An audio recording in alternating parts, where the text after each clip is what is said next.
What am I thinking when I'm hooking up gas to my water heaters? First, gotta have a drip leg. You gotta dope those male fittings.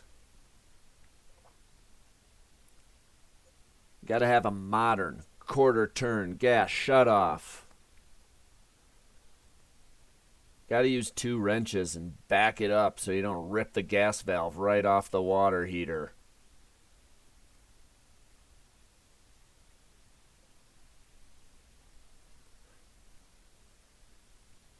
You've got to make sure that the size and length of the flexible gas connector is rated for the BTUs of the water heater.